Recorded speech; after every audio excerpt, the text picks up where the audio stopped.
bertani di luar kebiasaan masyarakat umum, karena mayoritas masyarakat di Dusun Burung Ganjing Desa Tombolo ini adalah petani. Assalamualaikum warahmatullahi wabarakatuh. Alhamdulillah rabbil alamin, wassalatu ala nabi. Puji syukur kepada Allah Subhanahu wa taala dan bersalawat kepada Nabi Muhammad sallallahu alaihi wasallam. Jadi alhamdulillah pada kesempatan kali ini kita kembali lagi di channel Literasi Tani Ternak, channel yang membaca tentang gerakan pertanian dan peternakan. Jadi di kesempatan kali ini kita berada di kebun sayur Nur, rumah baca Pantri Tanurung.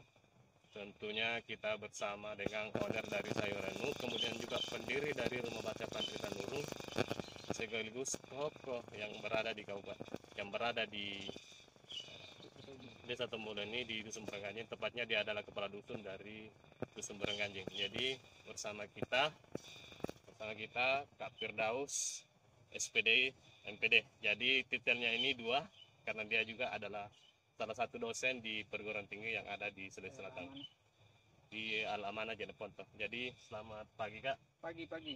Jadi berbicara tentang sayur Nur, mungkin kita juga sama-sama kenal dengan brand sayur Nur yang luar biasa sekali. Jadi untuk di Kabupaten Bantaeng, sayur Nur ini sangat dikenal karena karena pikirannya bagus, kemudian sayurnya juga termasuk sangat berkualitas, segar-segar ya, karena memang di sinilah. Jadi bagaimana ini Kak, segala belakangnya ada, kemudian berdirinya sayur Nur. Baik, jadi terima kasih atas kesempatan yang diberikan. Salam pertanian. Sayur Nur, membaca Pantri Tanurung ini sebenarnya sudah lama digagas, sudah 4 kali fase uji coba, dan alhamdulillah ternyata nanti fase keempat ini baru bisa menampakkan hasil yang cukup, saya kira maksimal, walaupun masih banyak kendala dan kekurangan di lokasi ini. Jadi sayur Nur ini adalah lokasi suluk pertanian, di mana suluk itu adalah cara bertani di luar kebiasaan masyarakat umum, karena mayoritas masyarakat di Dusun Burung Ganjing Desa Tombolo ini adalah petani jagung, coklat, dan lain-lain sebagainya. Kurang yang bergerak di sayur atau khususnya di tanaman hortikultura. Nah, inilah makanya disebut suluk atau keluar dari kebiasaan masyarakat, yaitu mencoba melakukan proses pertanian horti. Seperti yang Anda lihat ini, di samping saya ada timun, kemudian di lokasi yang sana ada terong, kemudian ada pare. Sementara dalam proses pembibitan juga ada cabai dan lain-lain sebagainya. Jadi sekali lagi disebut lokasi sayur Nur karena lokasi ini dikerjasamakan dengan pengurus NU Kabupaten Bantaeng dengan brand atau dengan moto bahwa sayur Nur adalah sayurku, sayur kita semua. Jadi pada akhirnya semua orang yang ingin mendapatkan sayur segar di tempat ini dengan pola sistem tanam yaitu semi organik. Pola semi organik maksudnya adalah kita dalam proses pengolahan tanah juga tetap memakai pupuk kandang dan juga memakai kimia untuk antisipasi hama dan lain-lain sebagainya. Terakhir khususnya di Timung ini saya memakai produk Ekoparmin, mulai dari penggemburan tanah sampai ini sudah 3 kali aplikasi Ekoparmin, dan alhamdulillah saya lihat juga bunga dan tanamannya agak segar-segar. Mudah-mudahan nanti pada fase berikutnya lebih maksimal lagi.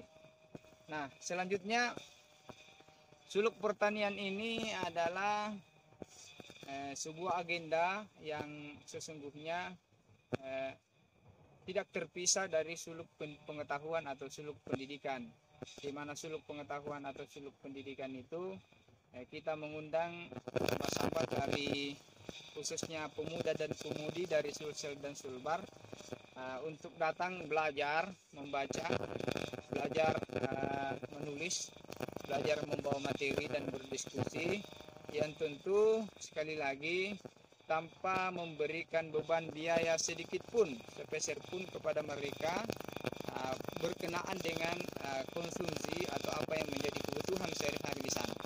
Kenapa bisa begitu? Karena sekali lagi inilah yang menjadi cikal bakal lahirnya lokasi sayurmu ini. Hasil dari lokasi pertanian inilah yang akan dijadikan sebagai landasan awal bagi teman-teman di suluk pengetahuan untuk dijadikan untuk menutupi seluruh kebutuhannya. Kenapa? Karena sekali lagi kami berusaha menggeser mental generasi muda dari proses pencarian dana melalui proposal dan les-les menjadi sebuah gerakan real dari hasil pertanian.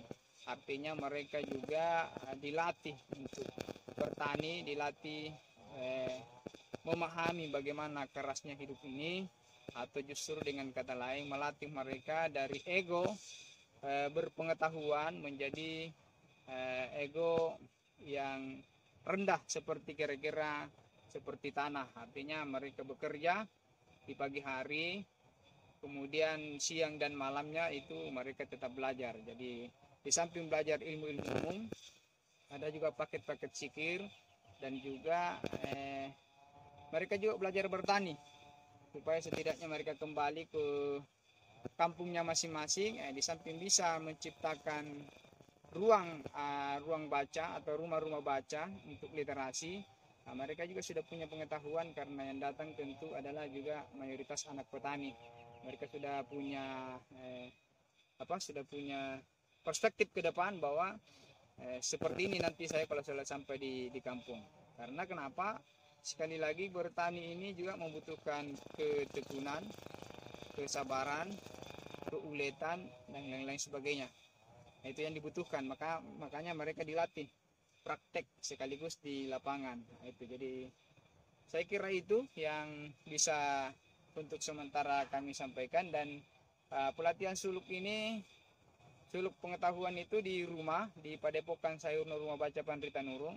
Kemudian pelatihan kedua ada di suluk pertanian ini. Jadi ada 2 item kegiatannya. Kemudian ada kegiatan yang lain, yaitu kelas menulis yang tentu dikerjasamakan dengan Buta Ilmu Pengetahuan yang digawangi oleh Kanda Sulhan Yusuf, pendiri dari Paradigma Ilmu dan Buta Ilmu, yang di situ juga dikawal sama sahabat Iqbal dan Akmal Galacindang selaku mentor-mentor dari Rumah Baca Pandritan Nurung. Saya kira itu. Terima kasih. Salam pertanian. Assalamualaikum warahmatullahi wabarakatuh. Tuh berarti ngetong nak nih jahe. Ternyata ada jahe di tengah. Tumpan sari jahe. Jadi ini nih yang saya maksud, bahwa ini untuk penghasilan per musim. Dalam artian 3 bulan ini sudah bisa dipanen, sudah bisa menghasilkan rupiah. Nah di bawahnya ada jahe. Jadi jahe ini untuk memaksimalkan lahan. Jahe ini kalau masa panennya itu kurang lebih 8 bulan 9 bulan sudah bisa dipanen. Jadi ada yang 3 bulan, ada yang 9 bulan jahe, dan ada yang 1 kali 1 tahun. Wah, ini nih dolarnya. Jadi pilihannya juga di sini karena anggapannya kalau kita pelihara cengkeh maka kita tidak dapat sayur, tapi kalau kita dapat sayur tentu cengkehnya yang menjadi subur. Kira-kira begitu. Luar biasa. Itu saya ada bibit terong. Sementara di sana panen ternyata masih ada bibitnya. Ini sulam untuk persiapan sulam. Ini jadi bibit terong untuk persiapan sulam karena ada beberapa yang mati. Nah ini sedang saya garap lokasi pembibitan untuk cabai rawit dengan merek dagang Baskara. Nah, harapannya nanti ya ketika terongnya sudah mulai mati, nah itu disulam. Jadi ada proses pergantian terong ke cabai. Ini wala cok mau gitu.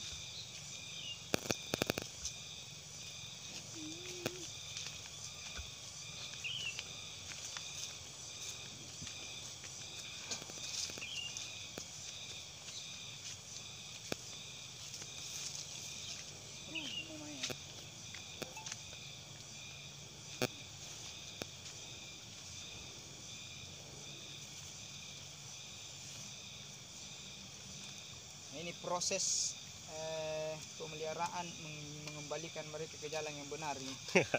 Karena sudah dikasih ajir tapi masih kesana kemari ini. Jadi ajir ini bambu ya, bukan Bambu. hajir, bukan saya. Muhajir. Jadi ini bambu. Kemudian tali gawar kita pakai. Ini mengembalikan mereka dari jalan yang benar ini. Nah, jadi ini umurnya kira-kira sudah sekitar 20 hari lebih ini. Timun ini sudah 20 hari lebih. Sudah masuk fase pembungaan. Berarti sekitar 1 minggu ini sudah berbuah. Nah, sekali lagi saya mencoba mengaplikasikan produk Eco Farmin untuk penyemburan tanah dan penyemprotan. Tapi ini baru 3 kali nih. Nah, yang subur ini.